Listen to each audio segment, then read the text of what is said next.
Bueno, pues vamos a informar muy poco. Vamos a dedicar esta conferencia, este diálogo circular, en una sesión amplia de preguntas y respuestas. Nada más estamos muy satisfechos porque se logró un acuerdo para reestructurar la deuda de Argentina. Esto es una buena noticia porque estaban buscando una negociación con el Fondo Monetario Internacional, también con los financieros, los poseedores de bonos. Como ustedes saben, el gobierno anterior de Argentina contrató mucha deuda, dejó la situación financiera de Argentina en condiciones lamentables por el volumen de deuda, por los compromisos de pago en muy corto tiempo. El nuevo presidente, Alberto Fernández, inició un proceso de negociación para no declarar la suspensión de pagos. Si se hubiese llegado a eso, a lo mejor se iba a generar inestabilidad en los mercados financieros internacionales y se buscó en todo momento un acuerdo, se dialogó y parece que fue favorable para Argentina, porque se ampliaron los plazos, hubieron quitas al monto de deuda y lo celebramos, de que no se haya optado por la suspensión del pago de la deuda. Esto es estabilidad, esto da mucha tranquilidad en los mercados, en lo financiero. Ayer me hicieron llegar este video, es el presidente de Argentina, a ver si lo ponemos. Quiero darle las gracias al Papa Francisco, que estuvo siempre, todo este tiempo, a nuestro lado, ayudándonos silenciosamente. Quiero darle las gracias a Andrés Manuel López Obrador, que cuando lo necesité estuvo a mi lado ayudándome.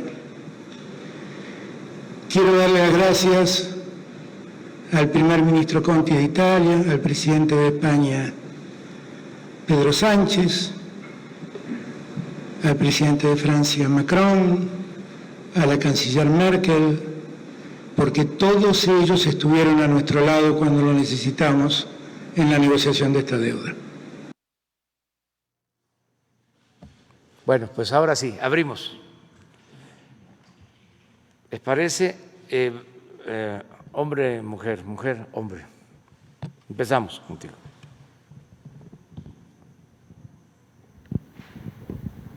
Buenos días, presidente. Berenice Telles, del Diario Nacional, 1+1. Mi pregunta está enfocada a, pues ya viene la solicitud del nuevo presupuesto para el ejercicio del próximo año.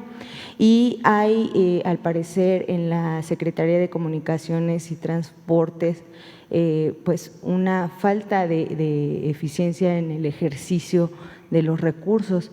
Quisiera que nos pudiera aclarar un poco en qué consiste y qué va a suceder con estos recursos que no fueron ejercidos. Bueno, vamos a presentarles la propuesta de presupuesto que se va a entregar al Congreso.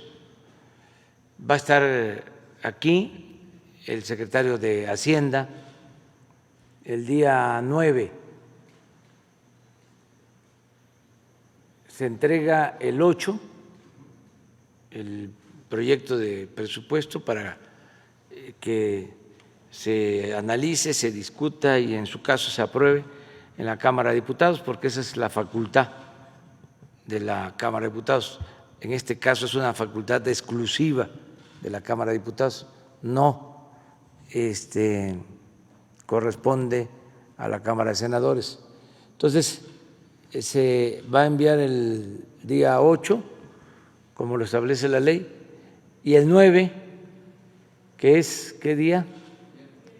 Miércoles, va a estar aquí el secretario de Hacienda. También vamos a informar sobre el avance en el ejercicio del presupuesto de este año. Se ha ido avanzando de acuerdo al programa, no hay subejercicio en los presupuestos aprobados, en este caso para comunicación. Estamos avanzando en las obras, todo el programa de mantenimiento de carretera está en proceso, la construcción de caminos, lo mismo. En el caso de dos obras grandes que tienen que ver con trenes, ya está pues a punto de que se reciba, que se entregue el tren en Guadalajara, incluso se piensa inaugurar en este mes. Ese tren llevaba mucha demora, un tren con demora, no estaba llegando a tiempo, pero ya se resolvió, ya está terminado. El tren Toluca, Ciudad de México, está avanzando, tiene presupuesto y se está trabajando, no están detenidas las obras. Y así en general, en el caso de las telecomunicaciones, lo mismo, pero informamos con tiempo. Sí, esto desmiente entonces la información que se publica el día de hoy con respecto a este subejercicio en esta secretaría. Entonces, no hay presidente. subejercicio. Muy bien. No, van bien. La secretaría se va avanzando. No hay subejercicio. Gracias. En general. Gracias.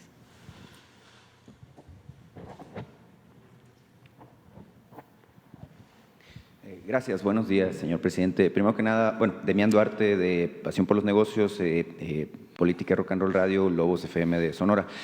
Permítame felicitarle por su segundo informe de gobierno, un interesante documento. Yo, al igual que usted, creo que la infraestructura es el camino, así que bien, hay que invertir los recursos públicos en eso, en el desarrollo. Señor presidente, ayer en su informe usted en el tema de seguridad enfatizaba un tema que es muy sensible, el asunto de los feminicidios, y usted manifestaba que es un tema que está a la baja. Y de hecho, en el informe reciente que presentó el secretario Durazo el 20 de agosto pasado, se detallaba ahí que hubo 74 feminicidios en el mes de julio. Incluso se daba cuenta de que en Sonora bajó sensiblemente esta situación. Había 13 casos documentados entre el mes de enero y el de julio.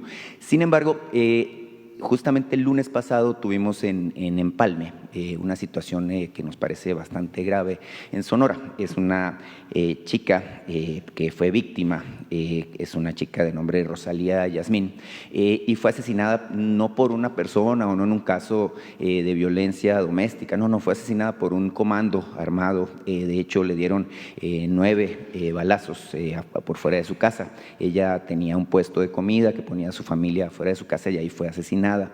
Esta situación se suma evidentemente a la lamentable estadística de feminicidios. No quisiéramos que ninguna mujer más fuera violentada ni asesinada en México.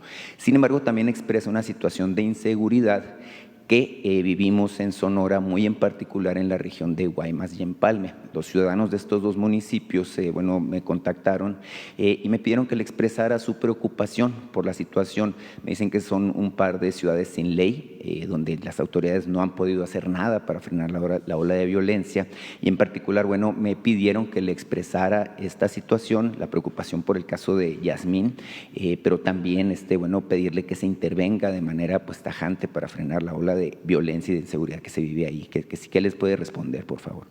Bueno, pues que tienen razón, son crímenes lamentables, no deben de suceder, crímenes mucho menos estos feminicidios. Estamos todos los días atendiendo el problema de la inseguridad, de la violencia. Lo que dije ayer, hemos avanzado en detener el crecimiento de la incidencia delictiva en casi todos los delitos, menos en 2, en extorsión y homicidios dolosos.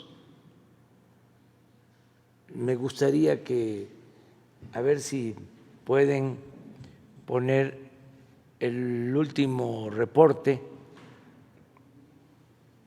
de datos oficiales, lo que se informó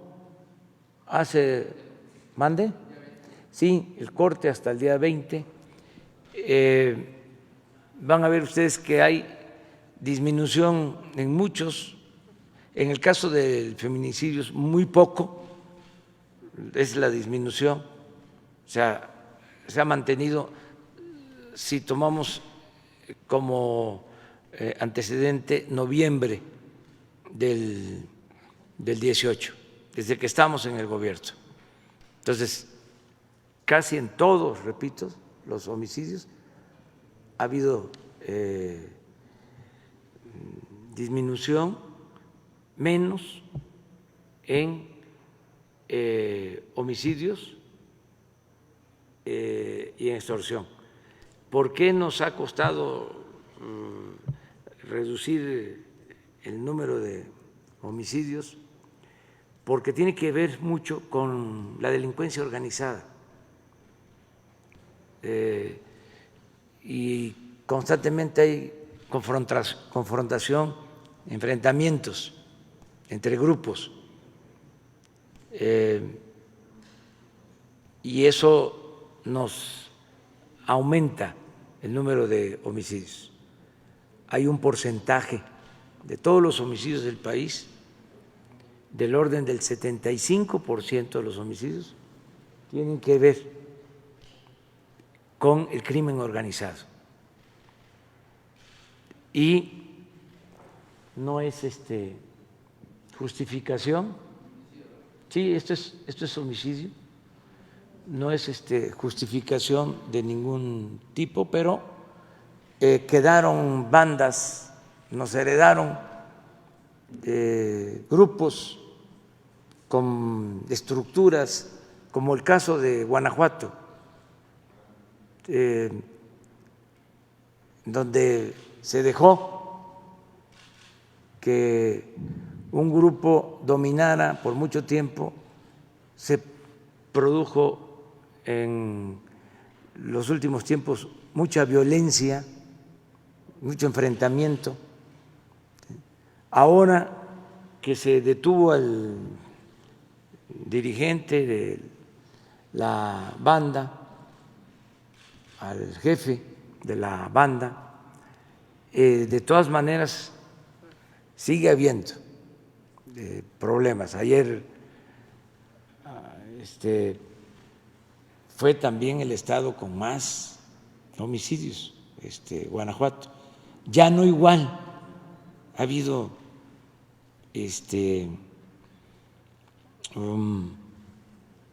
una disminución, pero sigue habiendo, que tiene que ver con el enfrentamiento de bandas. Ahí fue muy lamentable que asesinaron al vocero de la Fiscalía del Estado de Guanajuato, y ahí tenemos problemas, pero y lo de extorsión va acompañado, es parte de lo mismo. Yo espero que se vayan quedando aislados, solos, porque estamos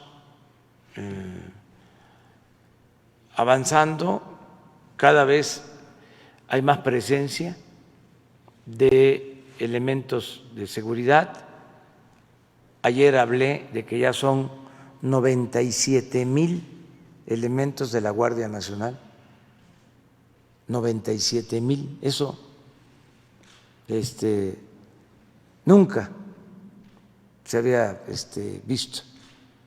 Ya hay más elementos en varios estados de la Guardia Nacional que policías estatales. O sea, esto desde luego está ayudando y va a seguir ayudando. Pero esto es, sí, esto es lo que tiene que ver con feminicidios, y esto es lo que informamos. Muy poquito la disminución, sigue habiendo desde luego, y vamos a seguir insistiendo. También a ver si hay un cuadro sobre los delitos en total, en general. Una gráfica para verlos todos. Robo a casa, habitación, robo a transeúnte, robo de vehículo, secuestro, o sea, y van a ver que sí hay una disminución en general del 30% en promedio, y no hemos podido disminuir más feminicidio. Sí, aquí están. Homicidio doloso, este es de un mes a otro, ¿no? Sí, no es así, es en el año.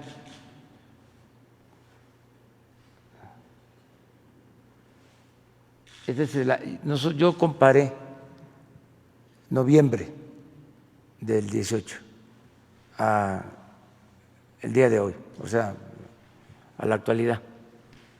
Pero esto es lo que nos está pasando. Robo de negocio 21 menos, violación 8.2 menos, robo total 22.5 menos, feminicidio 5.4 arriba de 19-20, por eso sale así. Con el primer semestre del… Sí. Y aquí, por ejemplo, extorsión está menos, pero si se compara como lo hice, de noviembre a la actualidad, está arriba. Secuestro, 40% menos. Entonces, pero tenemos que seguir adelante. Tengo confianza de que vamos a serenar al país, se va a disminuir la incidencia delictiva, porque ya no hay contubernio, no hay asociación delictuosa entre la delincuencia organizada y las autoridades. Está bien pintada la raya. Entonces, no hay ventas de plaza, no hay acuerdos, mucho menos lo que pasaba y que se está ventilando con el caso de García Luna. Eso ya no existe. Entonces, creo que vamos a avanzar hacia adelante. En el caso de esta muchacha que le comento que fue asesinada, bueno, ella había denunciado incluso pues a través de redes sociales, tengo entendido ante la autoridad, bueno, que 2 semanas antes la habían golpeado y le había robado un celular, al parecer la persona que está implicada en su asesinato. Entonces hay una sensación de zozobra entre los ciudadanos de estos 2 municipios en particular, Guaymas y Empalme, que se suma al hecho de que se supone o se asume que el comandante, que además es un asignado militar a Guaymas, pues hubo un audio que circuló de que pudiera estar en contubernio con grupos del crimen organizado ahí en esa región. En particular, bueno, la pregunta ahí sobre el tema muy particular es si se pensaría en reforzar la estrategia Sí, para esa zona. Seguro se está haciendo, se está haciendo. Lo está haciendo Alfonso Durazo, secretario de Seguridad, con la Guardia Nacional. Tengo información de que están atendiendo este asunto y todo lo que tiene que ver con los enfrentamientos en Sonora. Le quiero plantear otro tema, señor presidente. Está el tema de la renuncia del secretario de Medio Ambiente, Víctor Manuel Toledo, si ya se sabe quién lo va a sustituir. Se ha hablado de María Luisa Albores, como la nueva secretaria de Medio Ambiente, pero también esto me lleva a preguntarle sobre, Víctor Manuel dejó de hecho un tema muy importante en Sonora, que es el asunto de los derrames en el río Sonora en particular, de parte de la mina de Grupo México, Buenavista del Cobre. Pero relacionado también con el sector minero, pues está la anunciada desaparición de la subsecretaría de Minas, aparte de la desaparición de la subsecretaría de Gobernación, y seguramente habrá otras 8 que se confirmen en los próximos días. En el caso de la subsecretaría de Minas, ya incluso los empresarios mineros asociados en la Cámara Minera y los sindicatos mineros también han manifestado, inquietud, porque se sienten preocupados por la desaparición. Se percibe, de acuerdo con lo manifestado por ellos, que esto dificultaría la comunicación del sector minero, que usted sabe la importancia específica que tiene en estos momentos para la recuperación económica con el sector de gobierno. ¿Qué les responde al respecto? Muchas gracias, señor presidente. Bueno, pues es muy buena tu pregunta porque me permite informar que en efecto presentó su renuncia Víctor Manuel Toledo como secretario de Medio Ambiente. Él es una gente honesta, un profesional de primera, pero está mal de salud. Además, la actividad pública, el servicio público, produce estrés. Antes yo pensaba que el estrés era pues una exquisitez de la pequeña burguesía, pero no, sí existe.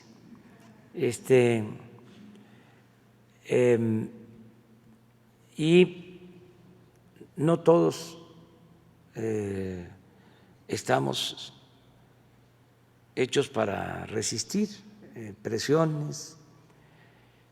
Él es un agente, repito, de primer orden. Yo diría que el ecologista, ambientalista más culto del país y consecuente del país. Entonces, me estaba ya informando de que no se sentía bien porque no le estaba ayudando su salud y que pensaba renunciar. Desde antes de que se generara la polémica por lo de el agroquímico,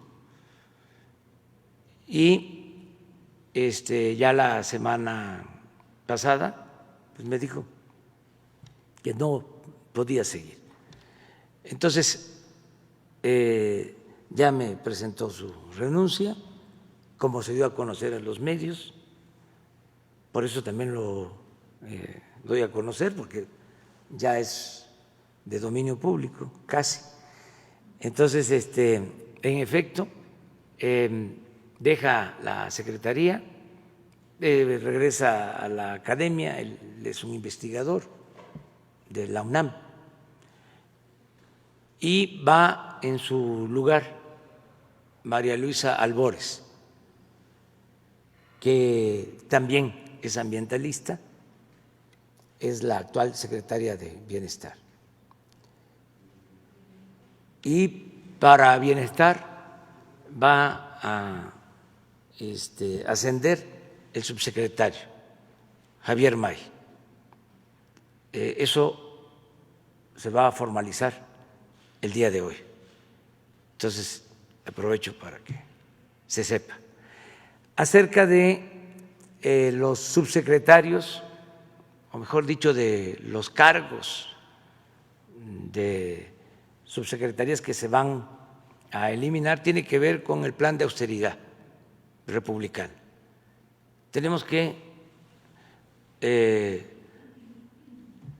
ajustar el aparato administrativo, porque tenemos que apretarnos más el cinturón. El gobierno tiene que apretarse más el cinturón para tener presupuesto y seguir ayudando a la gente. Antes, como siempre lo he dicho, cuando había una crisis, se le decía a la gente que ni modo, se tenían que apretar el cinturón.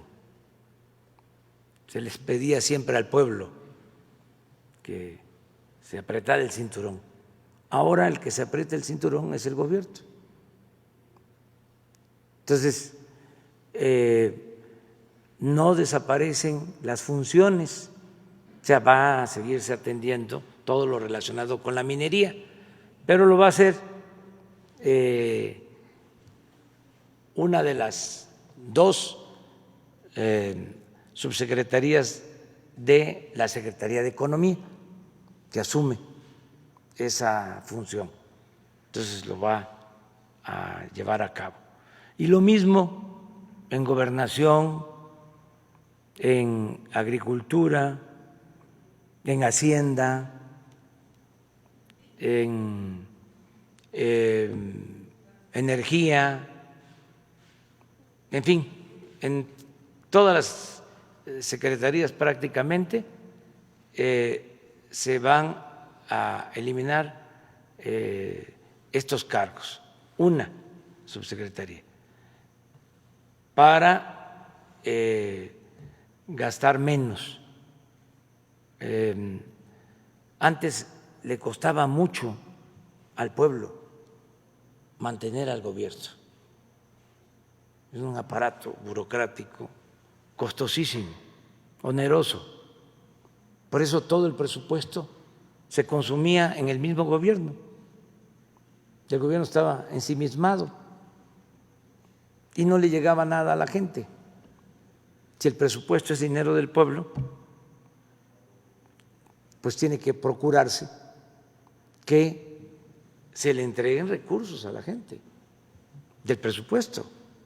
No que estemos muy bien nosotros, que haya una especie de burocracia dorada, que como era antes, ¿no? Los funcionarios, sueldos hasta de 700,000 pesos mensuales y personal de más, uno para abrirle la puerta del coche, ¿no?, al alto funcionario, otro para cargarle el portafolio, otro para indicarle por dónde tenía que caminar,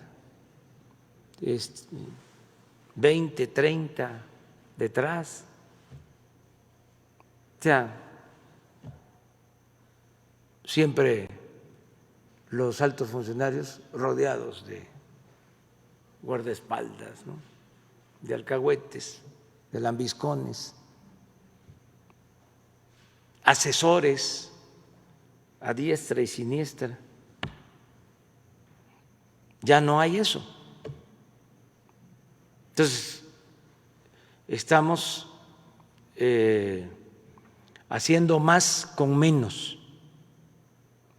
Esa es la austeridad republicana. Pues nos vamos a ahorrar bastante dinero. Ahora, en el informe se explica, nos hemos ahorrado por no permitir la corrupción y por la austeridad republicana, calculo en el tiempo que llevamos, más de 500,000 millones de pesos. Por eso no tenemos problema para financiar los programas de bienestar que van a la gente. No tenemos problema para financiar la educación pública, para financiar la salud. Imagínense, tuvimos que estamos enfrentando la pandemia y en vez de reducir el presupuesto, se amplió el presupuesto en 40,000 millones de pesos adicionales, el presupuesto de salud. Nada más, lo dije ayer, se contrataron 47,000 trabajadores de la salud por la pandemia.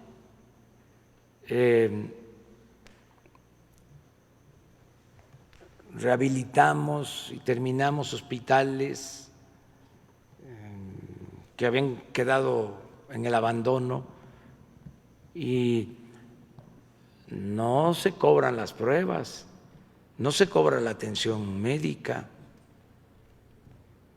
Todos los que han necesitado atención por padecer de COVID han sido atendidos de manera gratuita.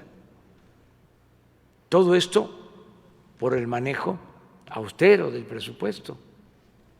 Si le hubiésemos seguido con el tren de gasto que se llevaba antes, pues no hubiésemos tenido presupuesto, o no se hubiese contado con presupuesto, o se hubiese tenido que pedir crédito, ¿sí?, seguir endeudando al país, y eso no lo hemos hecho.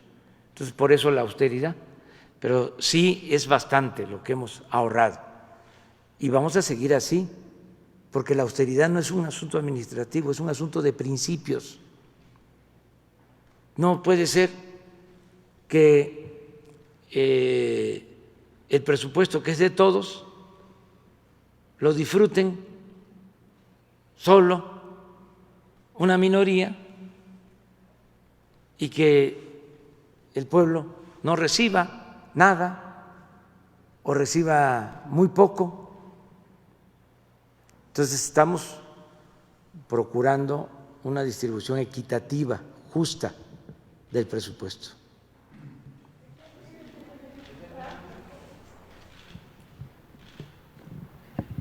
Gracias, señor presidente. Sandra Aguilera, de Grupo Larsa Comunicaciones.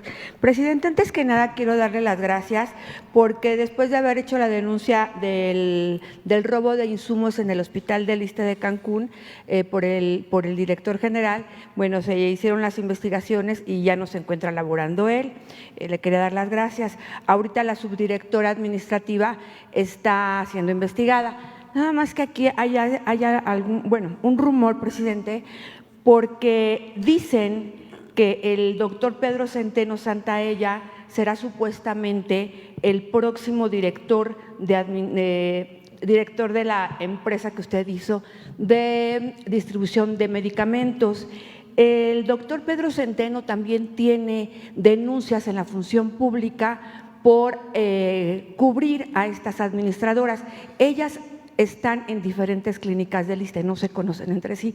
Sin embargo, han denunciado lo mismo, que son protegidas por el doctor Centeno. Quisiera preguntarle al respecto si es cierto este rumor que corre acerca de que va a hacer en lugar de David. Sí, él va a ser el encargado de la empresa distribuidora, el doctor Pedro Centeno. Y la pregunta es si están en investigación acerca de todas estas denuncias que no se han sabía, hecho. pero nos tiene que informar la Secretaría de la Función Pública.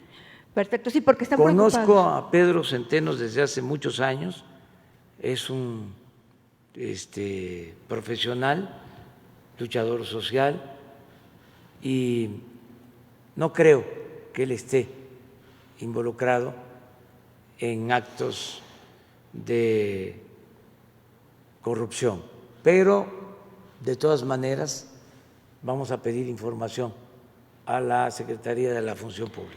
Gracias, presidente. También le quería comentar que por otro lado vino el doctor Lehmann, muchas gracias, que como se lo solicitamos del hospital de Pemex, porque tenemos muchas denuncias de mucha gente, sobre todo de adultos mayores, presidente, que pues están casados, personas de 80 años con otra persona de 83 años, donde padecen mucho de que no hay insumos, no hay medicamentos, no hay nada.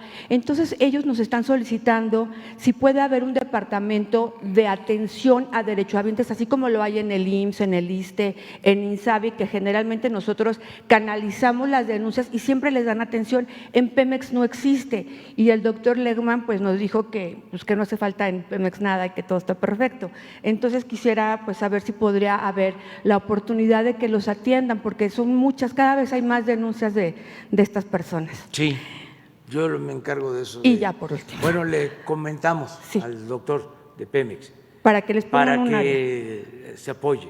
Muchas gracias. Y por otro lado, los migrantes están diciendo que quieren firmar esa acta para lo que es de los expresidentes, para poder tener acceso. Ya ve que se están corriendo ahorita todo lo que son las actas para firmar, sin embargo, para el juicio de los expresidentes. Sin embargo, les piden su INE y ellos no han podido tramitarlo y no pueden acreditar que son mexicanos porque se los han impedido. Entonces, quieren saber qué pueden hacer para poder participar en esto. Gracias, presidente. Sí, yo creo que va a haber cada vez más información sobre la posibilidad de la consulta. Ya estoy viendo que hay iniciativas de ciudadanos para reunir las firmas, que es el primer paso. Y se va a dar respuesta a los que trabajan en el extranjero, si ellos pueden también firmar. Yo creo que sí. Ellos son ciudadanos mexicanos, si tienen su credencial de elector, porque sí hay que sí, identificarse y presentar la credencial de elector. Creo que es básico, un requisito básico. Y poco a poco se va a ir sabiendo más. Tenemos hasta el día 15 de septiembre. Primero hay que observar si se va a llegar al número de firmas. No es fácil, pero pues depende de la gente. Si no, está la posibilidad que lo hagan los legisladores, y si no, lo va a solicitar el presidente, como lo establece el procedimiento legal. Pues sí se va a hacer. Esto también me sirve para que yo le pida al INE pues que se vaya preparando, porque sí va a haber esta consulta. Es muy probable, no sabemos así a ciencia cierta, pero es muy probable. ¿Y por qué le digo esto al INE? Porque leí unas declaraciones donde hasta me pareció extraño. Están ellos diciendo que es muy difícil de hacer una consulta. ¿Cómo? Si ellos son los que tienen que promover que haya democracia. Sí, sí, pero pues que también se ajusten, ¿no?, el cinturón y que hagan más con menos, que ahorren, pero no puede ser que sea por dinero, pues no puede condicionarse a que se va a requerir más dinero. Si la gente quiere que haya una consulta, porque en la democracia el pueblo es el que manda, el pueblo es el que decide, pues hay que hacerle caso a la gente, hay que hacerle caso al pueblo. Y si no les gusta a ellos, porque no estén de acuerdo, por alguna razón, pues no son los indicados para opinar sobre eso. Si son los jueces, si es el árbitro. También pues aprovecho para decir de que vamos a presentar nuestra queja ante el Tribunal Electoral porque el INE nos quita un mensaje en televisión, porque hablo del Papa Francisco, cuando el Papa Francisco es, además de líder religioso, jefe de Estado. Pero el colmo es que me llaman la atención porque hablo de conservadores, no les gusta que yo llame a nuestros adversarios, con todo respeto, conservadores. Entonces, ¿cómo les voy a llamar? Porque no son liberales, ¿verdad? Tampoco progresistas.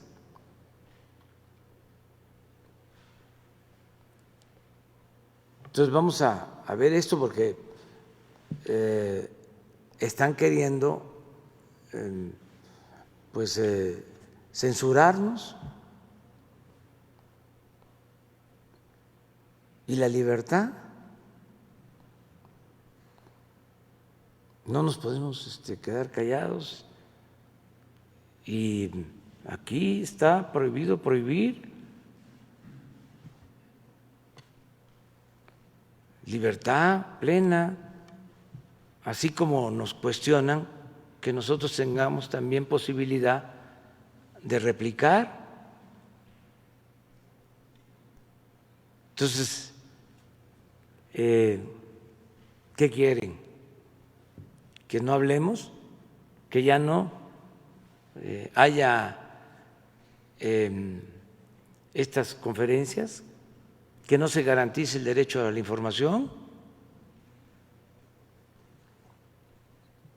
Entonces vamos a hacer caso. Ya se tomó la decisión de bajar el mensaje para obedecer, pero bajo protesta y presentando a la instancia superior nuestra queja, que sería el tribunal.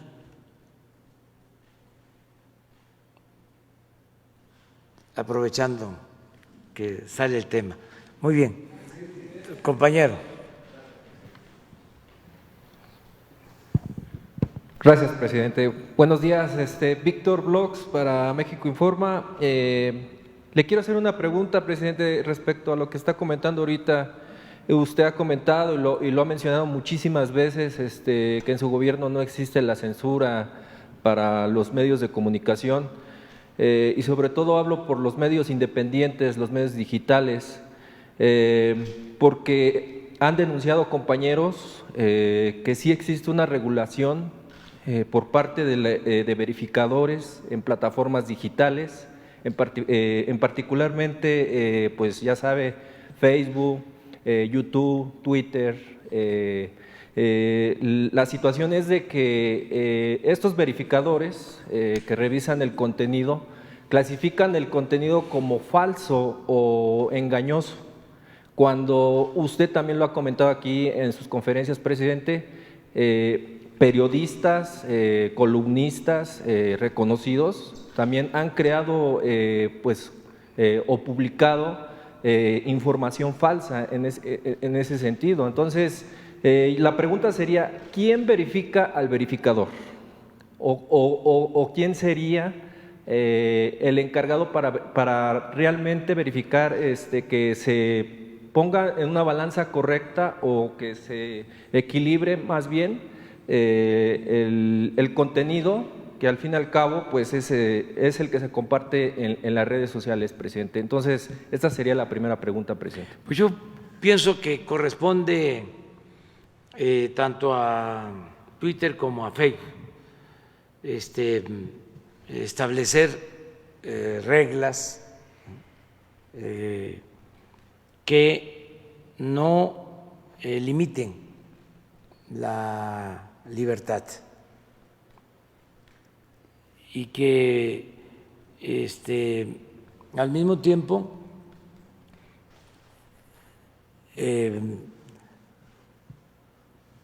se transparente quiénes son los que promueven ciertos programas o campañas en las redes y cuánto pagan. O sea, que se transparente el manejo del dinero, pero que no haya censura. Hay que seguir hablando de este tema porque no es Twitter, considero, mundial, o sea, no es la empresa global, sino que en cada país tienen sus gerentes y hay que ver quiénes son, qué hacen, a qué partidos están vinculados. Son libres para tener simpatías, pero al mismo tiempo no pueden utilizar esos instrumentos para sesgar o distorsionar la información o utilizar esas redes para atacar a quienes consideran opositores o adversarios. Sí, vamos ahora a buscar que se concrete, que vengan, que informen, porque sí hay muchos bots y la pregunta es, ¿quién paga? ¿Quién es el que está financiando? Es un poco lo de las llamadas organizaciones no gubernamentales. Esta asociación, ¿cómo se llama? Mexicanos en pro de la corrupción, que se enojan mucho porque dimos a conocer que tienen financiamiento hasta del extranjero para atacarnos, y ellos se sitúan, se colocan como paladines de la transparencia. No siempre son los que están dando a conocer denuncias en contra nuestra y promueven amparos. Y bueno, si tienen financiamiento de empresas, de asociaciones extranjeras, fundaciones, pues vamos a saber quién es quién en la promoción, transparencia. No es limitar la libertad, no, sino saber si es inserción pagada. ¿Se acuerdan cómo era antes en los periódicos? Se publicaba una página y se le ponía inserción pagada para que el lector supiera de que se pagaba. Hay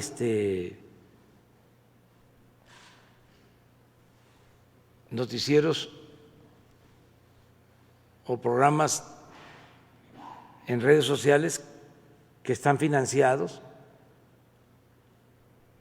o que pagan para que se difundan en redes, pues hay que ponerle cuánto pagan. Eso es todo. Pero no censurar a nadie.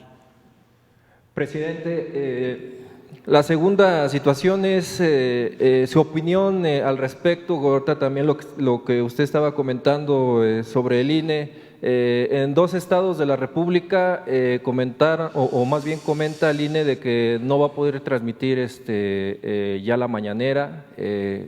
Si usted me puede dar su punto de vista al respecto. No estoy de acuerdo porque esto no es propaganda, es información.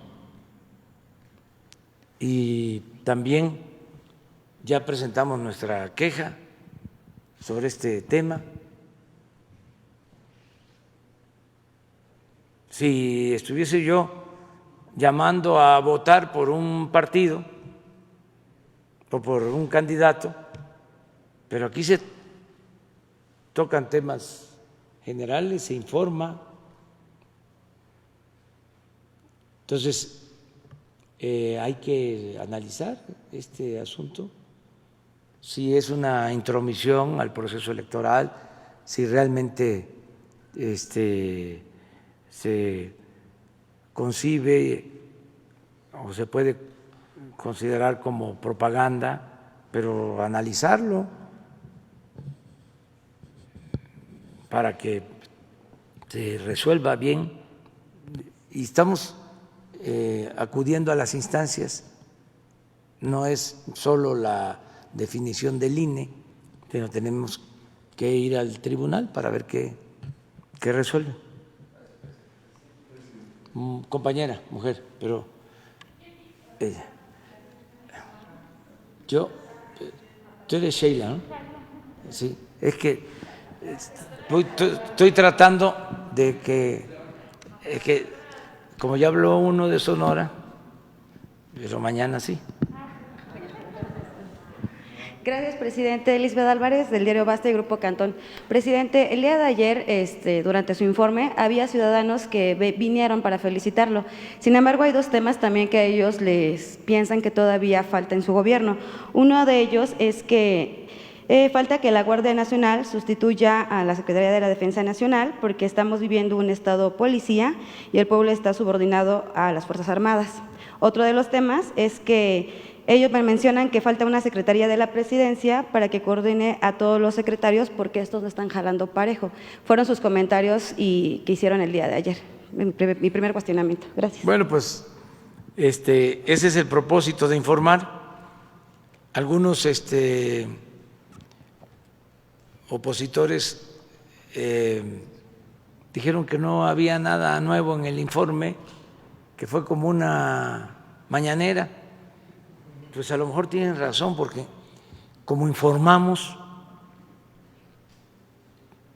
todos los días, antes un presidente no informaba, solo en el informe, entonces estaban esperando noticias espectaculares, ¿no? Si se daban, pero nosotros aquí estamos diario informando. Claro, en el informe de ayer lo que hice fue reafirmar cuáles son nuestros principios básicos para la acción gubernamental, lo que venimos haciendo, cómo a pesar de la pandemia no hemos dejado de avanzar en el propósito de transformar al país. Se nos presenta esta situación difícil de la pandemia, pero seguimos combatiendo la corrupción, seguimos llevando a cabo nuestro programa de progreso con justicia, haciendo obras públicas, creando empleos y, sobre todo, garantizando el bienestar del pueblo. No nos desviamos, dije, de que de 100 compromisos ya hemos cumplido 95 y espero poder cumplir los 100 al 1 de diciembre. A lo mejor va a haber uno ahí más difícil de los 5 que faltan, que es el que puedan trasladarse todas las dependencias federales, la descentralización a los estados, que a lo mejor no vamos a poder cumplir eso en diciembre, pero vamos a tener ya avances, ya algunas secretarías ya en los estados. Eso se detuvo por la pandemia y necesitábamos actuar aquí. Si se dan cuenta, pues estuvimos mucho tiempo aquí. Yo incluso dejé de ir a los estados, a las giras de fin de semana, y nos congregamos en la capital, pero ya eso ya va a pasar, porque ya afortunadamente va bajando la pandemia. sus efectos más graves. Entonces, ya se ha ido informando, la Guardia Nacional está avanzando, nos está ayudando mucho la Secretaría de la Defensa, la Secretaría de Marina. Ayer les hice un reconocimiento a los dos secretarios, el de Defensa y el de Marina, porque son dos instituciones que han sido fundamentales. Nada más les comento de 4 cosas así. Tuvimos el problema del desabasto por el combate al huachicol y de inmediato, ¿no?, para no tener problemas, se adquirieron más de 600 pipas para que no nos faltaran las gasolinas. ¿Y quién nos ayudó? La Secretaría de la Defensa. Manejan, operan las 600 pipas, ya no hay ningún problema de desabasto. Y además cumplimos el propósito de casi acabar con el huachicol, con el robo de combustible. ¿Quién nos ayuda? La Secretaría de la Defensa. 2, se toma la decisión de cancelar el proyecto de construir el aeropuerto en Texcoco y hacerlo en Santa Lucía, construir el nuevo aeropuerto Felipe Ángeles. ¿Quién nos ayuda? La Secretaría de la Defensa, los ingenieros militares.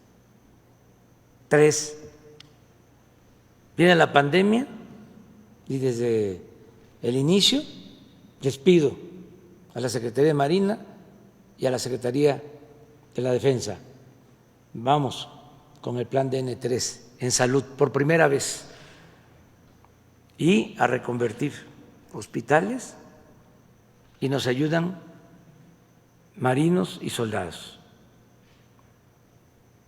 Y ahí están, como los médicos de hospitales civiles, de hospitales públicos y de hospitales también privados. Ahí están los médicos militares, los marinos, salvando vidas.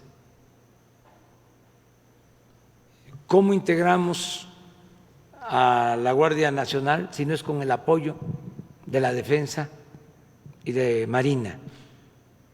Entonces, le digo a la gente que se preocupa por que haya mucha participación de las Fuerzas Armadas, que no olviden que el soldado es pueblo uniformado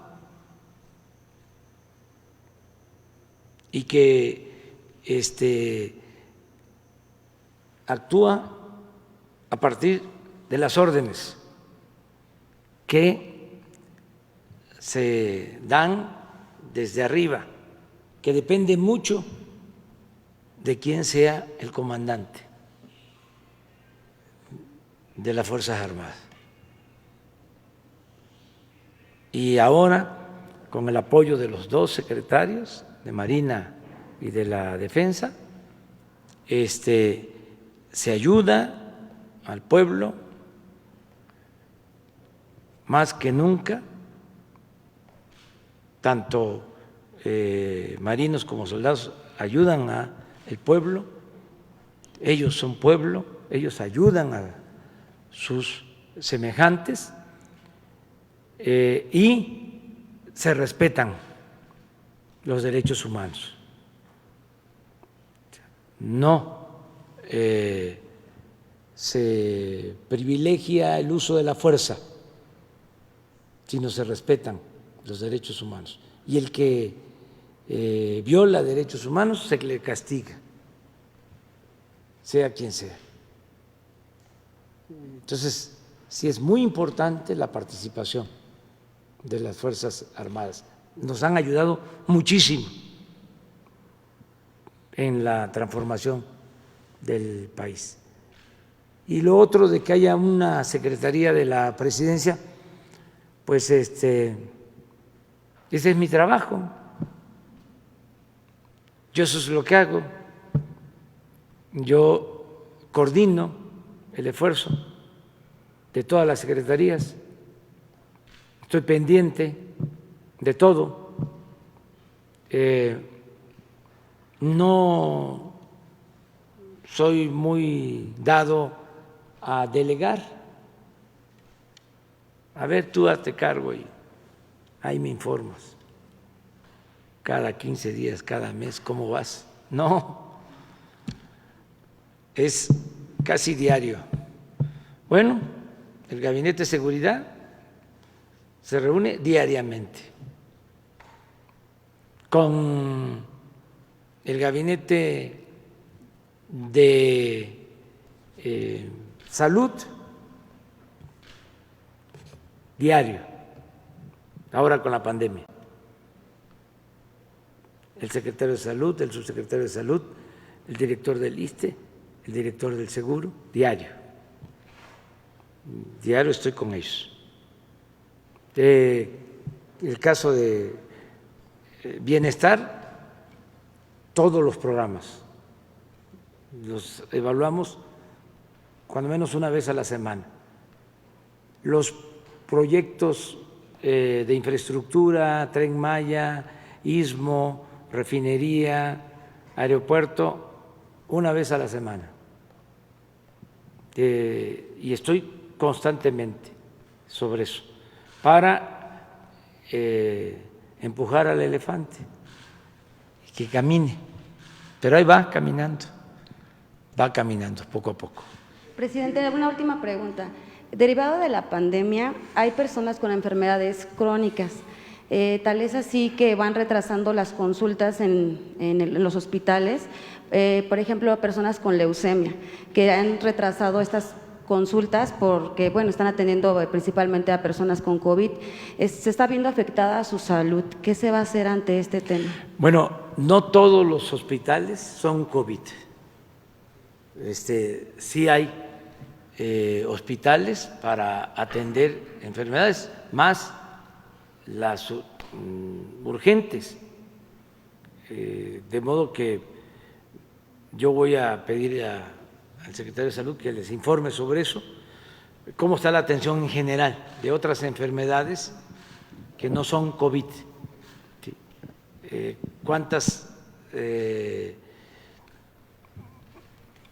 consultas se dan en hospitales privados de acuerdo al convenio, ¿sí?, que se tiene con instituciones privadas de salud y cuántas consultas se están dando en el ISSSTE, en el Seguro, en la Secretaría de Salud, que no están relacionadas con COVID.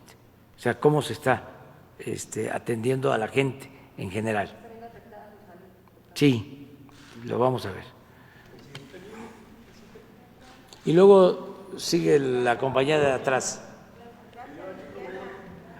Muy buenos días, jefe de la Nación, su servidor Carlos Pozos. Ahorita no estoy a la izquierda, estoy a la derecha. Reportero de la Molécula Oficial. Usted acaba de hablar precisamente del paquete económico 2021 que se entregará el próximo 8 de septiembre. Yo quisiera solicitarle si nos pudiera adelantar la proyección en cifras. ¿Qué proyección se tiene del PIB? ¿Va a crecer? ¿No va a haber crecimiento? ¿Qué tipo de cambio tiene contemplado el paquete económico? También quisiera saber cuál es el precio de la mezcla del barril en el paquete. Quisiera saber cuál es la plataforma de producción petrolera que se estima. Otro tema importante es qué tipo de inflación contempla el paquete económico y finalmente cuál sería la tasa de interés que contempla el mismo. Pues me estás pidiendo, ya es la carátula del paquete que se va a enviar al Congreso. Exactamente lo que estás preguntando es la carátula, es lo que va adelante. Nada más el PIB de Perú. Nada más, pero se está haciendo el ajuste, por eso tenemos hasta el día 8, ¿sí? Y el 9, ¿sí? Aquí se presenta, se te va a dar respuesta a todos esos planteamientos porque son los fundamentos para el nuevo presupuesto. O sea, se tiene que establecer ya parámetros, se tienen que establecer parámetros de crecimiento, ¿sí? De precio de la mezcla del petróleo mexicano, ingresos, ¿sí? Cuánto se contempla recaudar por IVA, por impuestos sobre la renta. Les puedo adelantar algunas cosas, que no va a aumentar la deuda. Les voy a adelantar algo, no van a aumentar los impuestos. Ya. Ok, señor presidente. Mi segunda pregunta. Usted el pasado 7 de abril hizo un llamado a los partidos políticos a donar parte de su presupuesto para la lucha contra el COVID. Ahora, ante el arranque del proceso electoral el próximo 7 de septiembre, ¿haría esa misma invitación a que los partidos o los representantes de los partidos de la oposición pudieran venir a visitarlo, estas fuerzas políticas, aquí a Palacio Nacional, para intercambiar puntos de vista ante el proceso electoral del 2021? Sí, miren, el presupuesto lo envía el Ejecutivo, pero hay poderes, entidades autónomas que elaboran su presupuesto con absoluta independencia y nosotros lo único que hacemos es integrarlo al presupuesto general y enviarlo a la Cámara de Diputados. Nosotros no podemos decidir sobre el presupuesto del Poder Judicial, no podemos decidir sobre el presupuesto del INE, no podemos decidir sobre el presupuesto de la Fiscalía General de la República. Sin embargo, le pedí al secretario de Hacienda que, con todo respeto a las autonomías, se les informara a estos poderes de la situación económica por la que se está atravesando y que de manera voluntaria se hiciera un esfuerzo para que estos organismos autónomos ahorraran lo más que se pueda.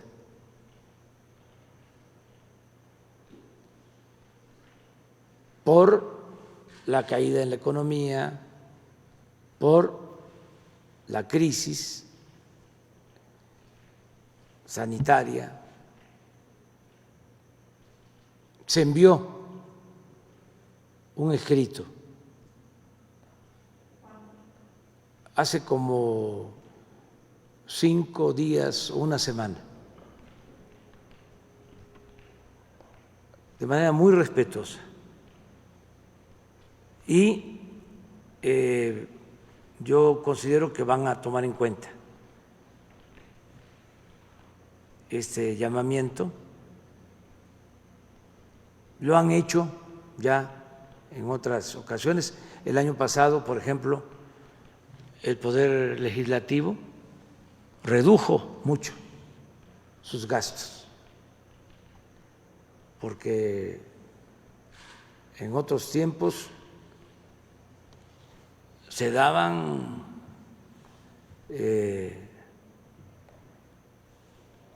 la gran vida o derrochaban. En la Cámara de Diputados, en la Cámara de Senadores, ha habido austeridad con relación a lo que pasaba en años anteriores. Entonces yo espero que esto se haga. En el caso del INE, son dos partidas, lo que tiene que ver con sus gastos de operación para organizar las elecciones, que ahí pueden ahorrar.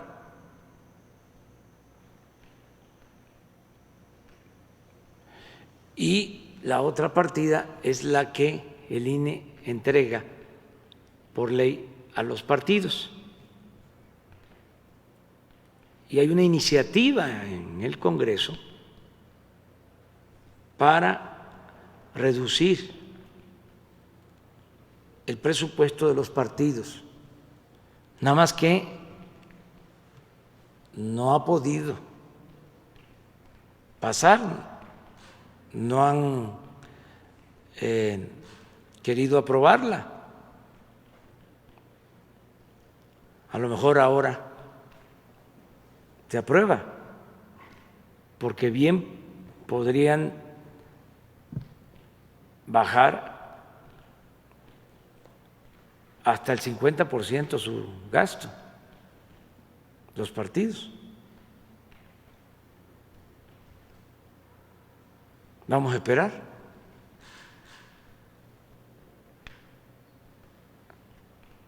En una de esas nos dan la buena noticia de que van a utilizar la mitad nada más del presupuesto. Finalmente, señor presidente, en un autoanálisis de su segundo informe de gobierno, ¿usted le ha dado al pueblo lo que el pueblo quiere o le ha dado lo que ha podido? Le he dado mucho. Yo creo que lo más importante es que le hemos dado. Hay gobiernos que dan, y ese es el nuestro. Y hay gobiernos que quitan. Así eran los de antes. Nosotros le damos al pueblo lo que es del pueblo, lo que por derecho le corresponde. Entonces, estamos aquí para eso, para apoyar al pueblo, para procurar garantizar la felicidad del pueblo. No tengo ningún problema de conciencia en ese sentido. Incluso es un timbre de orgullo poder decir que estamos ayudando a mucha gente. Imagínense si no va a ser un orgullo poder informar que en menos de 2 años aumentó el salario mínimo en 36%. ¿Cuándo? Por poner un ejemplo. Y otras cosas, muchas más. El que se haya elevado a rango constitucional el derecho a la pensión, por modesta que sea, es una ayuda para los adultos mayores. El que las niñas, niños con discapacidad, casi 1 millón, estén recibiendo pensiones. que 11 millones de estudiantes tengan becas. 11 millones. ¿Cuándo? Ayer hablaba de cómo los ecologistas que se callaron durante el periodo neoliberal y ahora nos atacan, no toman en cuenta que del 88 hasta el 2018, 30 años, de Salinas hasta la pasada administración, entregaron concesiones para la explotación minera por cerca de 120 millones de hectáreas del territorio nacional. Concesionaron el 60% del territorio nacional. Hay propietarios pequeños, ejidatarios, comuneros, que ni siquiera se enteraron de que ya lo que está debajo de sus tierras, lo que está en el subsuelo, ya está concesionado, en muchos casos a empresas extranjeras. Ni Porfirio Díaz se atrevió a tanto. 60 millones, perdón, 120 millones, 60% del territorio nacional. Y como si hubiese pasado de noche, ahí el estado de ustedes, Sonora, casi todo está concesionado. Casi todo. Sí, sí, Chihuahua, Durango, bueno, Oaxaca.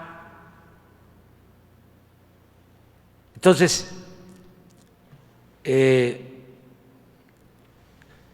nosotros no hemos entregado una sola concesión. Una sola concesión se ha entregado. Y entre otras cosas es, bueno, ¿y para qué vamos a seguir entregando concesiones? ¿Cuándo van a terminar, en el supuesto de que dedicaran esa superficie a la explotación minera, cuándo terminarían de explotar esas 120 millones de hectáreas? Nunca.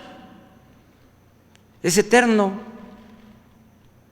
Entonces, ¿para qué les dieron tantas concesiones si no van a poder explotarlas? Ah, para especular con esos títulos de concesión en el mercado financiero.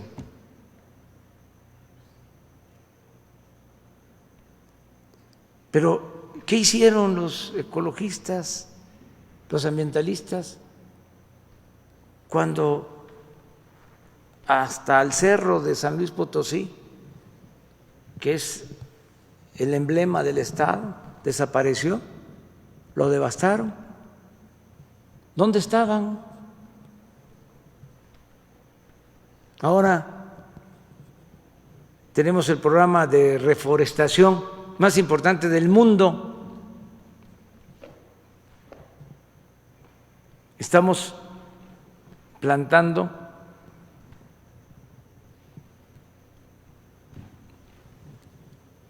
$1,000 millones de árboles,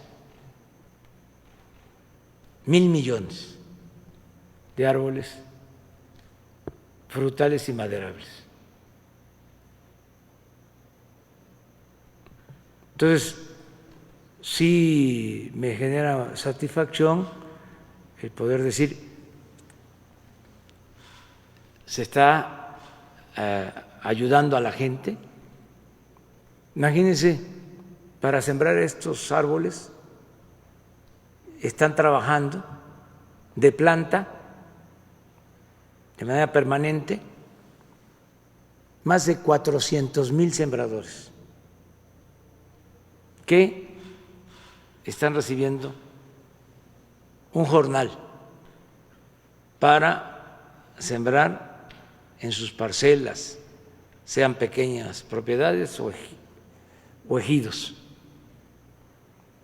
Más de 400,000.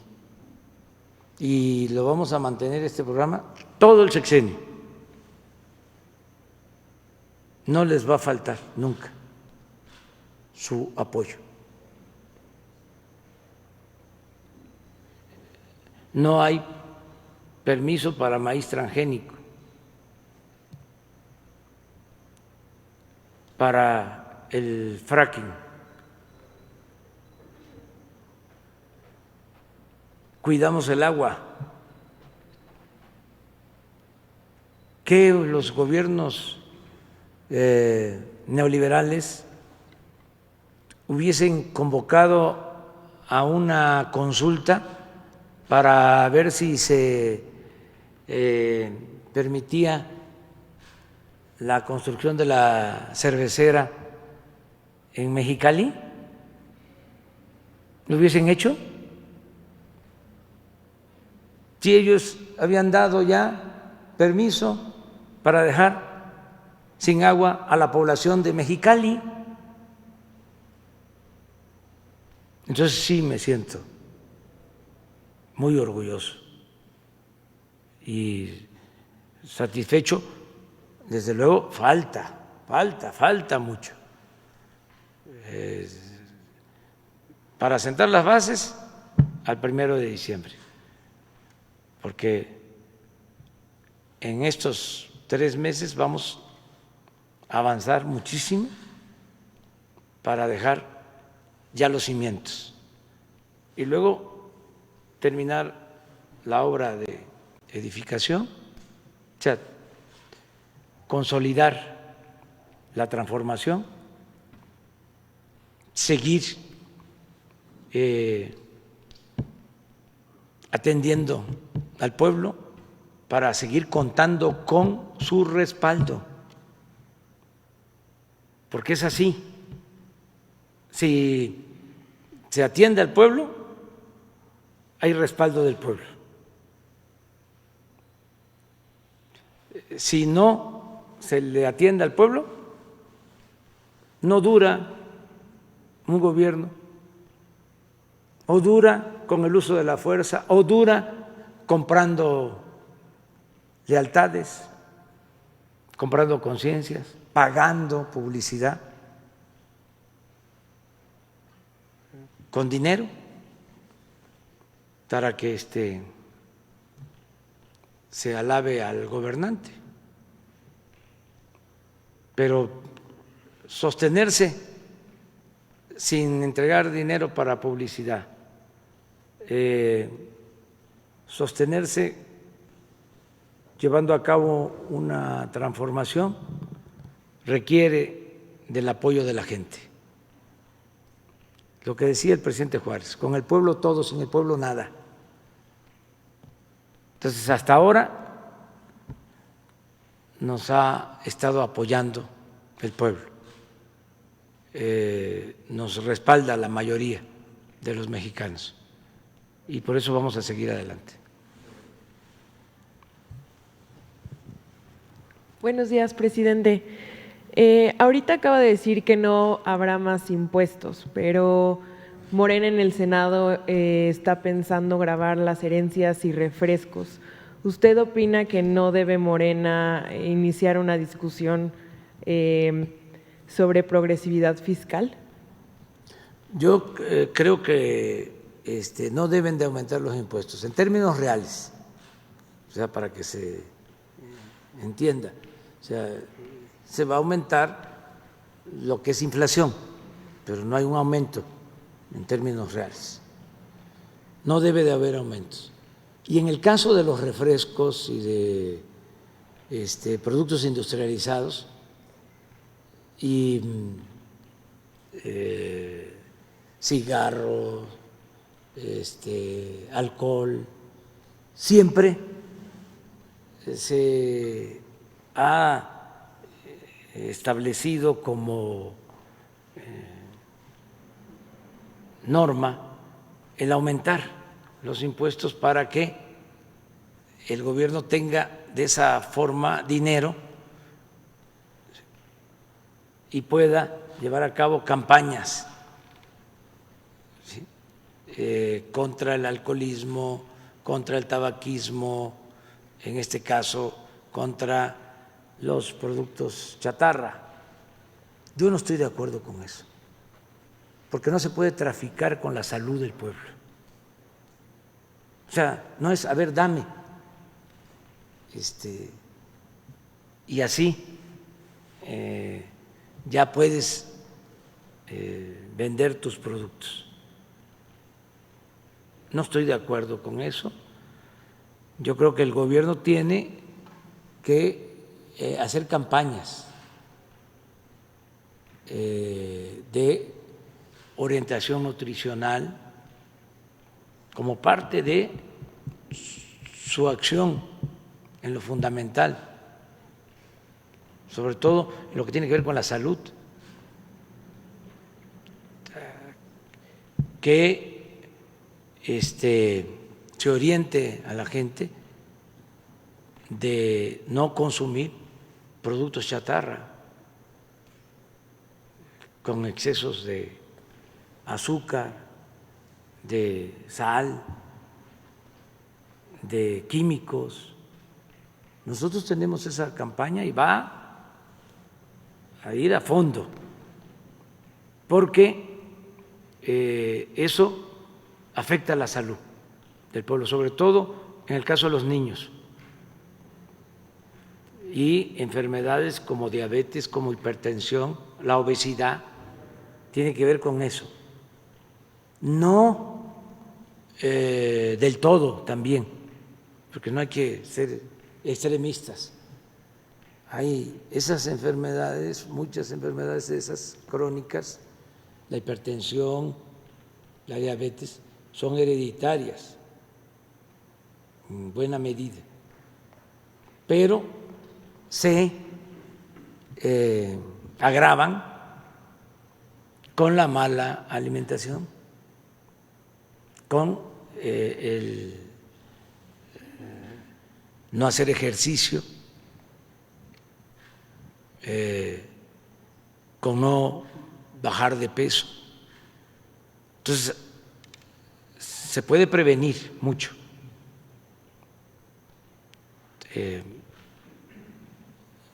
Ahora se ha ido avanzando porque ya hay un nuevo etiquetado en donde se informa sobre lo que contienen los productos industrializados.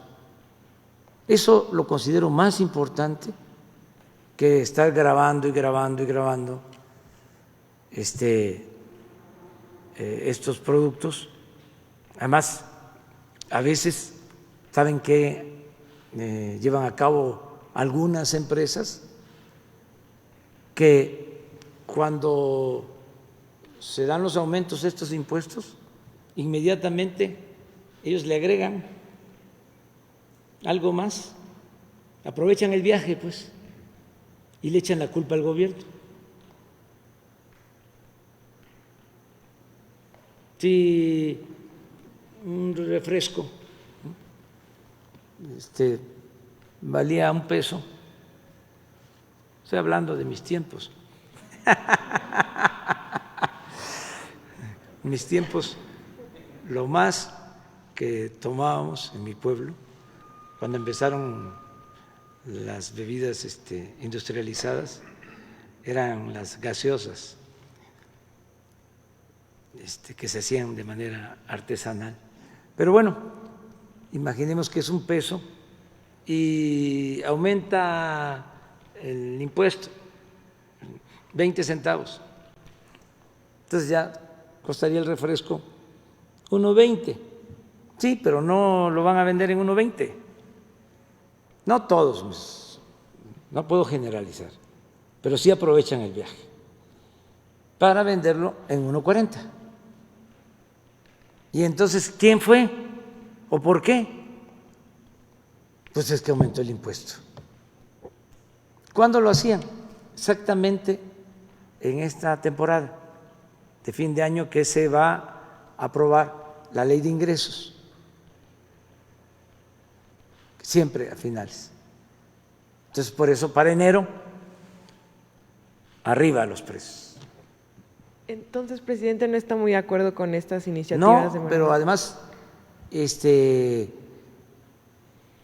con todo respeto, si es el Senado, pues hasta que llegue la ley de ingresos, podrían ellos plantearlo.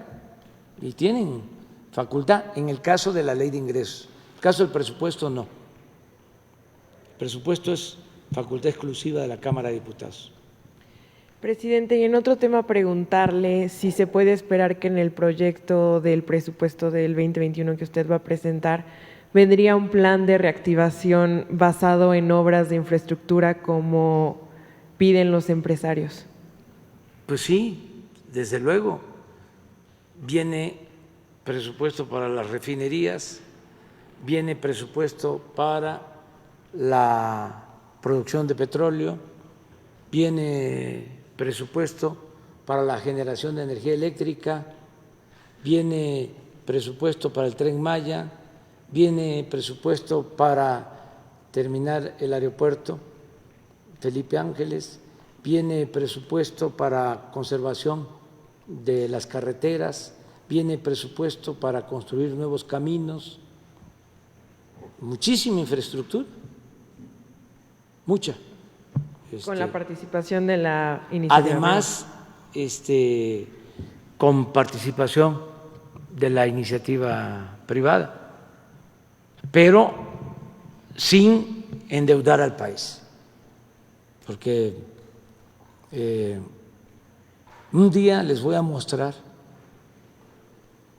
cómo se endeudaron gobiernos con la pandemia, porque siguieron con la misma estrategia neoliberal, siempre en las crisis, más deuda. Eso era lo que me pedían algunos, que se endeudara el país. Les voy a mostrar aquí cuánto se endeudaron los países europeos, cuánto se endeudó Japón, cuánto se endeudó Estados Unidos y cuánto es nuestra deuda, para que vean que la estrategia nuestra fue muy responsable, prudente. Si les hubiésemos hecho caso, entonces sí no podría yo garantizar el bienestar de la gente, del pueblo, porque más deuda es más pago de intereses de deuda, menos dinero para la gente, más dinero para pagar el servicio de la deuda.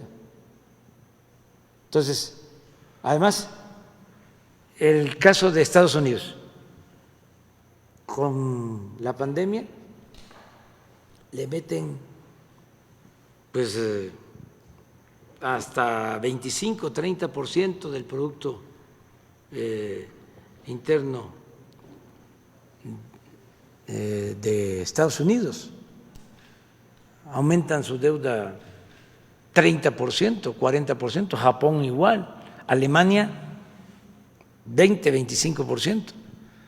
Pero son países que tienen más fortaleza económica que nuestro país.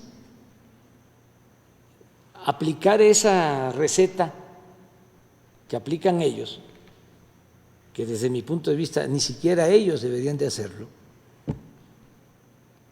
¿sí? Aplicarla en México, pues es aniquilar al país, es hipotecar por completo el futuro de México, de las nuevas generaciones, no dejarles nada.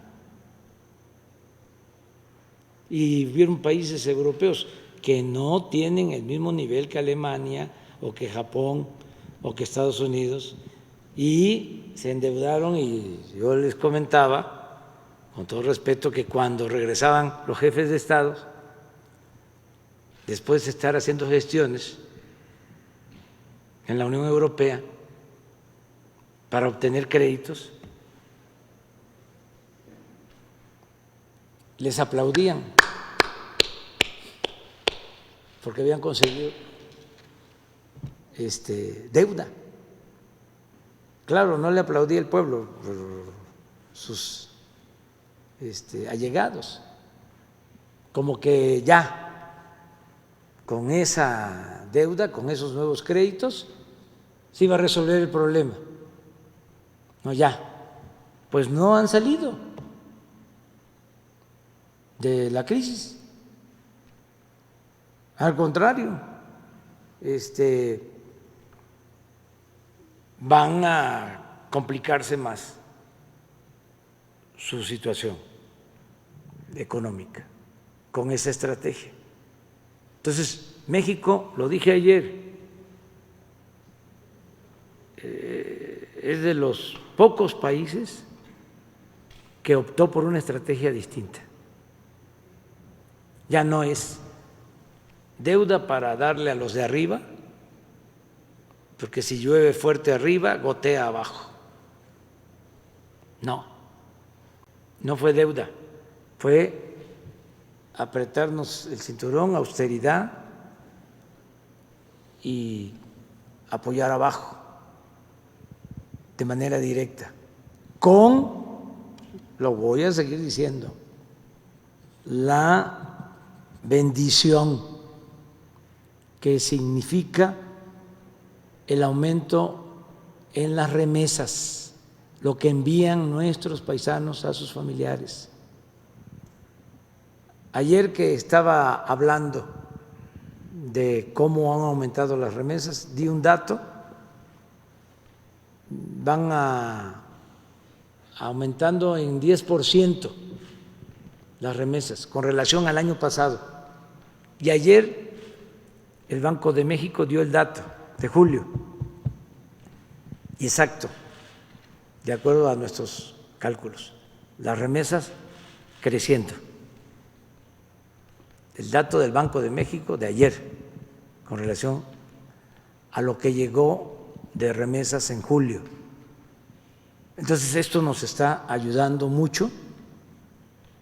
Imagínense otro dato, las tiendas que venden productos básicos, Chedraui, Soriana, otras, para no hacer publicidad a tantas tiendas, han vendido en este tiempo casi 10% más que el año pasado, que el mismo periodo del año pasado. 9.5 en términos reales de aumento en las ventas. ¿Qué significa esto? Que no se nos ha caído el consumo. Entonces, van bien las cosas.